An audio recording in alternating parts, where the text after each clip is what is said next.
Welcome back to another Past Tonight. The Impact Education Leadership. This is episode 109. I'm your host, IDP Prizer during the third. Tonight's panelists are Shelly, Alan Anderson, and Kendricke Bullard. Kendricke Bullard, please say hello to the people. With love in my heart and affection towards you, hello. Hello. And Shelly, Alan Anderson, please say hello to the people. Hello. How's everyone?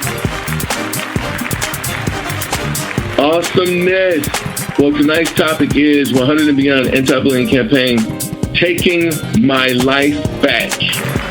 What does the phrase taking my life back really mean to someone who has or is facing a bully or a life-changing episode? In the world of film, everything in cinema had both good and evil characters. The strange case of Dr. Jekyll and Mr. Hyde is a Gothic novella by Scottish author Robert Louis Stevenson, first published in 1886. The work is also known as The Strange Case of Jekyll Hyde, Dr. Hyde, and Mr. Hyde, or simply Jekyll and Hyde. It is about a London legal practitioner named Gabriel John Utterson who investigates strange occurrences between his old friend, Dr. Henry Jekyll, and the evil Edward Hyde. The novella's impact is such that it has become a part of the language, which the vernacular phrase Jekyll and Hyde, referring to persons with an unpredictably dual nature. Outwardly good, but sometimes shockingly a bit evil.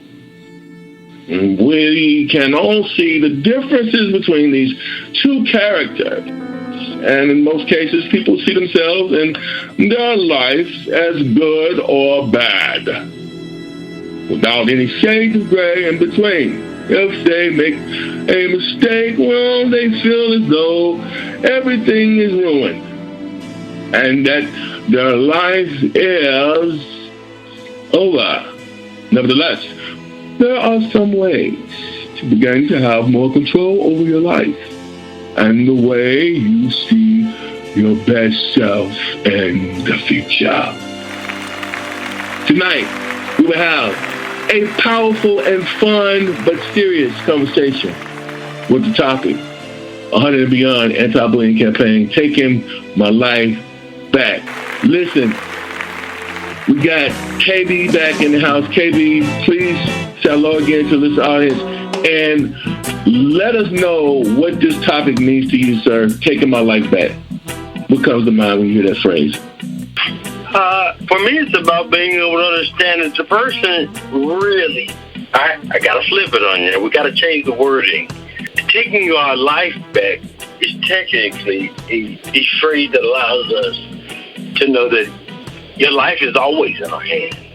We just have to execute. I shouldn't say execute. That's probably a military term, but we just got to be able to know that it's about us being able to affect a change internally instead of externally. Taking the life back should be changed to somebody I already have it. I just got to be able to get what I want from my life all the time. And we can show them how to do it. Absolutely. Thank you for that, KB. That was Kendricke Bullard, by the way. Always caliber moments. I love the way you just take off with a question and ask and just give us, a good response. And you always do those double hitters and those double headers when you respond. I want to go to Shelly Anderson. So good to have you back on the podcast. Please, again, tell us a little bit about what you're doing. I know you got a lot going on out there in Washington, D.C., but just give us a little bit what you got going on currently. I'm still in D.C. I am a principal at a middle school. I am in a doctoral program at Howard University, and I'm also working with vision and lifestyle media. And we do a lot of work with empowering women of all ethnicities, but particularly women of color, to live their authentic best lives. Dr. Anderson, when I speak to you, a few words come to mind. One is empowerment. You always, whenever you speak, I always feel that spirit of empowerment. I also feel that spirit of, I would say, capability, because you're very capable, especially in the realm of your expertise, and with your talents and your different skill levels, and that you're a very accomplished, just in your life as a homemaker and also as an educator. And with that being said, my question for you, and I would like for you to kind of just let us walk with you and let us see how you see things, right, from your perspective.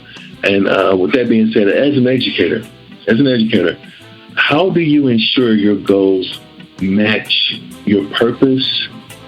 And could you then describe how, because you're a busy person, how you manage to love yourself in the process of pouring out to so many other people on a consecutive basis? You're always pouring out. You're always giving. You're also a giver. That's another word I forgot to mention. You're a giver. Even now, you're giving us your time. And so, and why is this so important for the listeners to understand? Why is it so important for them to understand that despite all the goals that you're doing, right, despite all the purposeful things you're doing, to always love yourself in the process? Could we walk with you and explain that to us, please? Yeah, I think to start off, when you are living in your purpose, when you are living a purpose-filled life, it's something that you feel good about. It doesn't mean that every day is necessarily good, but you feel a sense of worth. You feel validated. You feel valued. And that's something that is difficult to fake. It's not something that comes from money. It's a sense of purpose, that you're really doing what you were created or destined to do. And so for me, there's nothing else like it. It can be difficult because, as you said, you are always giving, and you can't pour from an empty cup. But you have to remember that before you can give to anybody else, you have to make sure that you are filling yourself up. So constantly refreshing, feeding yourself physically, emotionally, spiritually, making sure that you are healthy so that way you can continue to sustain yourself in the work. I think that is so important. And also to remember that self-love, has to be your base for how you treat others. If you can't treat yourself well, you'll never really be able to treat anyone else well. And so you have to practice, you have to model in how you treat yourself, how you wish to treat others, how you want others to act around you.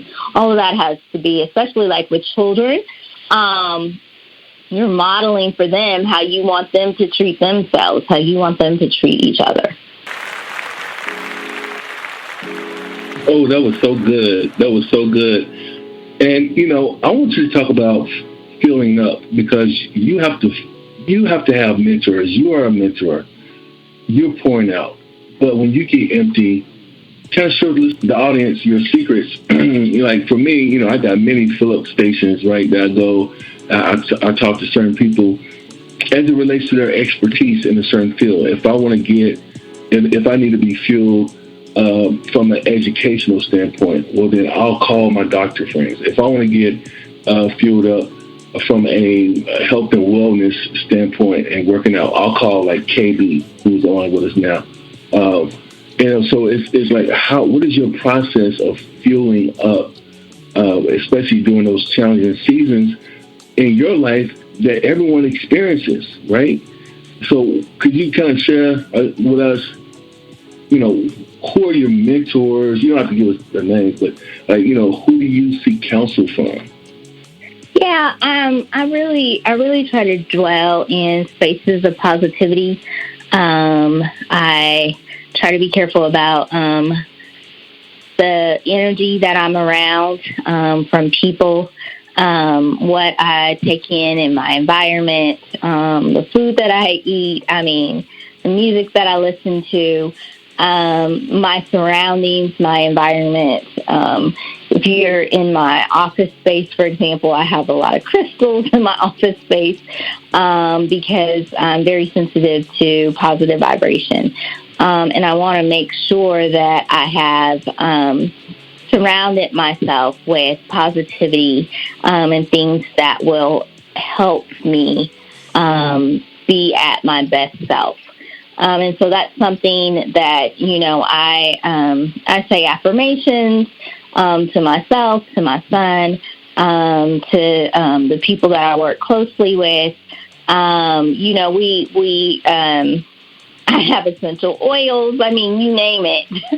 I just really try to create environments and spaces that promote positivity for all of your senses, for all of your chakras. So that way, it gives not just me, but also everyone around me the best chance of being at their most peaceful, their most productive. And so that's something that I just believe in firmly. And, it's not that you cannot keep from any contact with negativity, but you can put yourself in a position to where when you encounter negativity, you're in the space to be able to deal with it. And it's not something that takes over. You're able to instead deal with it in a way that's rational and logical, and not in a way that totally overwhelms your entire being or psyche.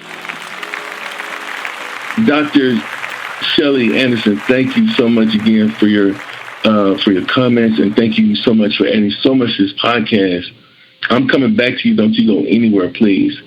But KD, let me go back to you. So I talked about Dr. Jekyll and Mr. Hyde and how they have those two different personalities in that same person, right? There's the good side, then there's the bad side. So it's like you either get on this good side or you get on this bad side, right? And so what is your superpower, right?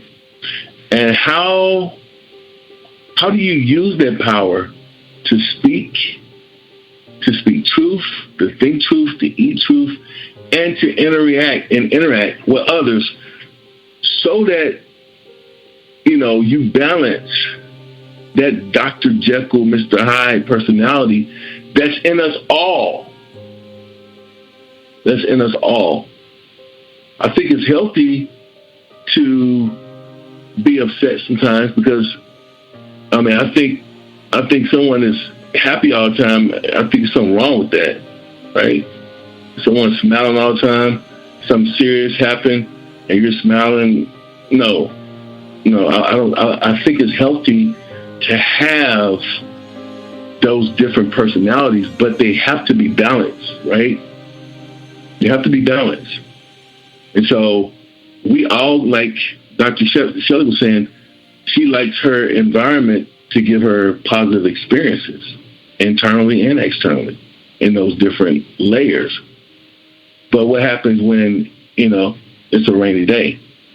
So what is your superpower, KB, and how do you use that power to speak, to think, to eat, and to just socially interact with other people? That's my question for you. Well, Well, the short answer is that my superpowers are compassion and love, and I apply them daily.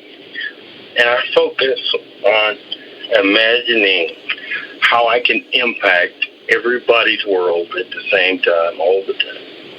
Now, again, you did mention, look, I'm not saying you're right or wrong. I'm just saying you're incorrect for the things that I do, because there's definitely something wrong with me, because I'm always happy.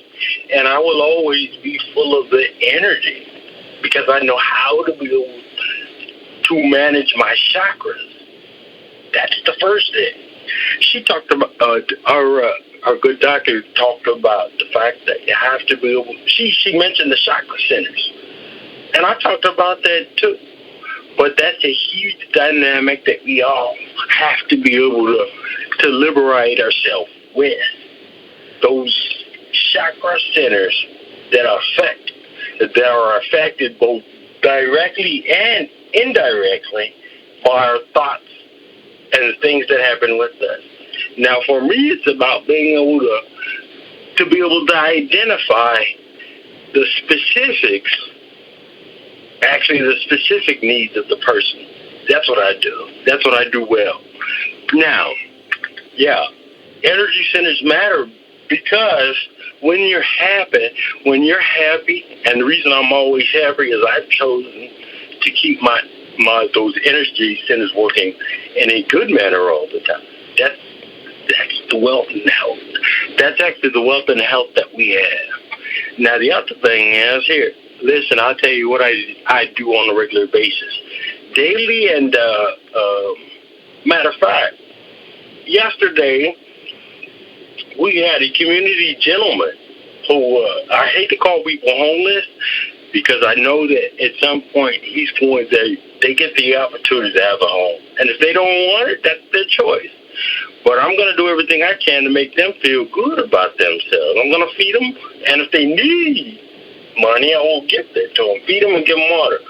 And I was sitting in front of a store, and I allowed this gentleman, he said, technically I owed him some money, and I knew I didn't. But I created boundaries within myself to allow him to be that voice for about 15 minutes. And he didn't want to talk in front of everybody. And I was like, look, I'm open to having this conversation with you. And I said that to him. Now, again, he was angry. But I gave him I allowed him to strain his vocal cords, knowing that I was in my full energetic power all the time. And I was not going to allow him to affect those chakra centers or vibrational centers or whatever you want to call it. Those are the systems that we activate all the time to keep our joy, to keep our happiness, to keep that level of compassion. So at the end of the story, I knew he was going to tire himself out before I tired out. But I just had to get him to know that my joy affects him more so than his issue affected me. And he apologized to me today. It happens all the time. But if you show a little bit if you show a lot of your good side, people tend to change their direction on the things that are necessary to create joy in their life. Now, did I give him the money? Absolutely not, because I knew I didn't know him, but I knew he needed that money. Now, he just happened to be he was going through some struggles. We've had enough of a personal relationship now to where, he was going to tire himself out vocally before I did, because my joy is always high. Everybody, whether you understand this part or not, we were all connected to a level of divine presence. And because of that, he was able to apologize and think it through. I gave him a couple of days to think about it. Now, every time he comes in that store, I go out of my way to speak to him still. And he'll tell me to high-five and take off his mask and other stuff too. But the key for me is to be able to meet people halfway or even all the way without inciting any kind of negativity on him. Because again, it's just a matter of making certain that they have a voice and a platform to be able to tire themselves out when they hit that vibrational wall of negativity. When we believe in ourselves, everything else happens like roses. Like roses grow. Okay, but Katie, let me ask you this. And I appreciate that. I really do. You're always transparent. You're always honest. This topic tonight is anti-bullying, 100 and Beyond anti-bullying campaign, taking my life back. What would you say? What did you say? Or what would you say to those people out there, those students out there, right? What would you say to them after they've been emotionally wounded? What would you say to those people that have been emotionally wounded? Right? Because in a lot of cases, not most cases, in a lot of cases, hurt people, right? Wounded people can get bitter, right?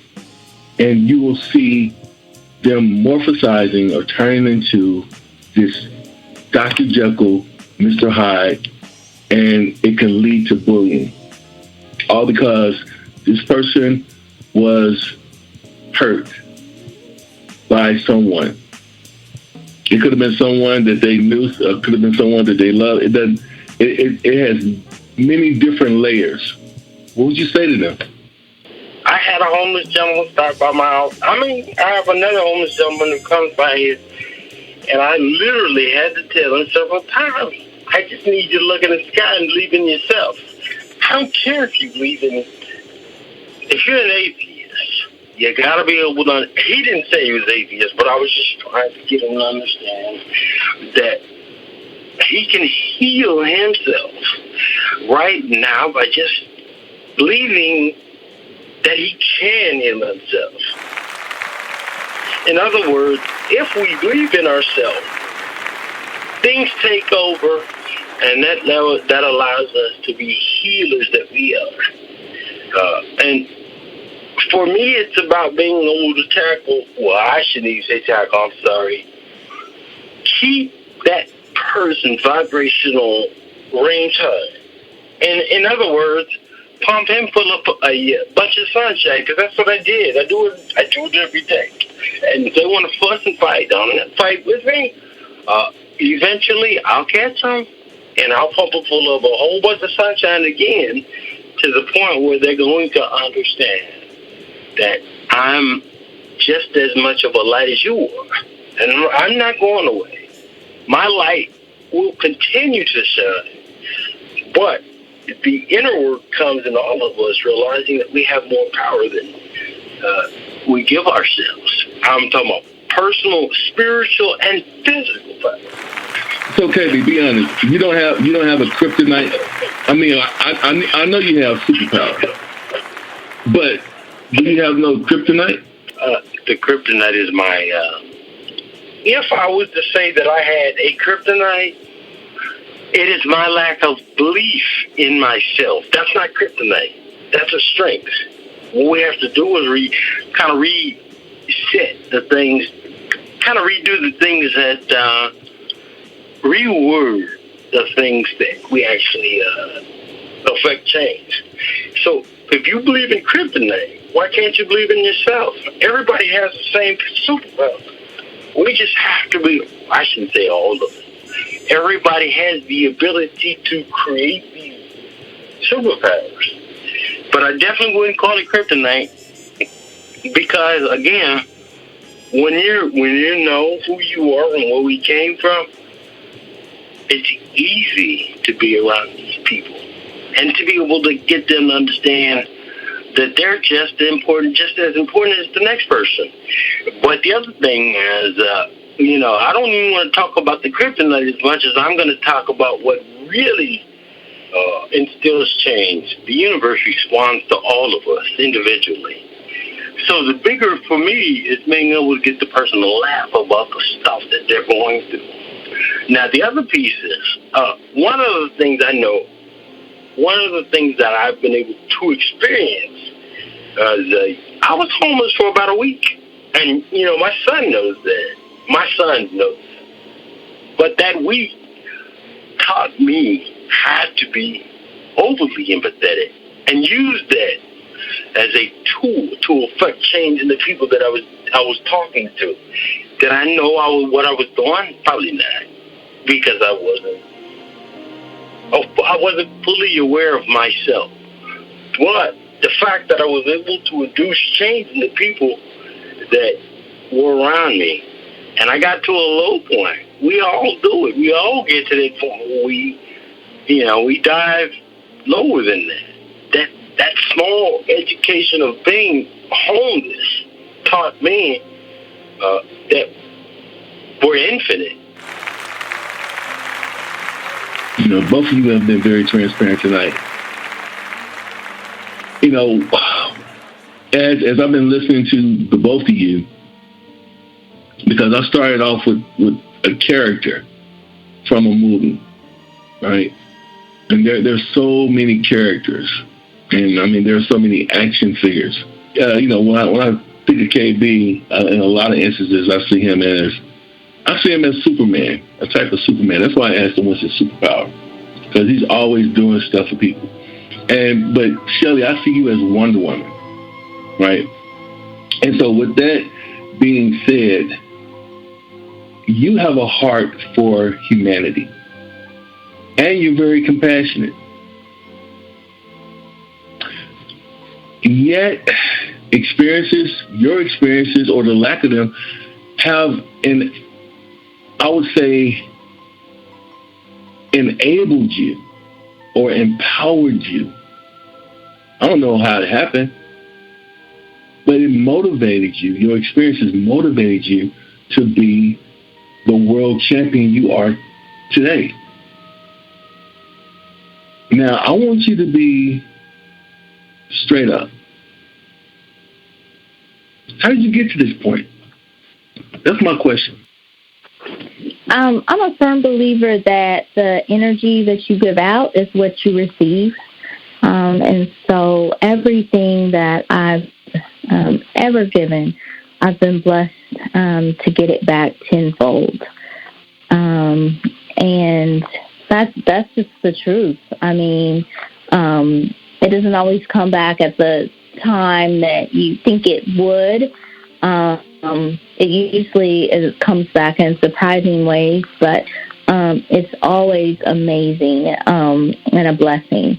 And so I try to keep that in mind whenever I'm not in the best mood, to continue to give freely, to give positivity, to help others, to lift others up, because I know to be true, and I know to be true is that what you give out will come back to you. It is a law of the universe, and it has definitely been defining principle for my life. Thank you again for your transparency. Listen, we are out of time, but before we go, what are the takeaways for tonight? Who wants to go first? Believe in yourself. Everything happens for your motivation, from your perspective, but it also comes through you and to you. And what that means is your dreams, you lay out your dreams, just like we talked about from a universal perspective. It's all about being able to know that God's got you, and we got you too. But we also have to hold each other's hand. And we have to be able to do that inner work. And that's the real question.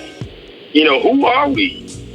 But you have to be able to believe in yourself that the things that you want and the level of reality that we have will be there.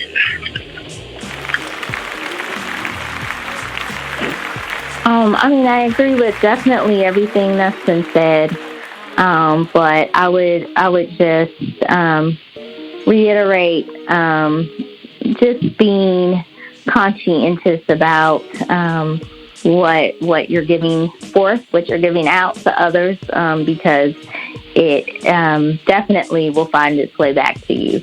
And so, that's a principle that's mentioned in the Bible. That's I am part of the law of attraction. I mean, but in so many different ways, what you sow, you will reap. And so, I think it's just a reminder for all of us to make sure that we're sowing positive fruits, because that's going to determine what we get back. Wisdom, that was slamming. Our guest tonight were Dr. Shelly Allen Anderson and Kendricke Bullard. Good night.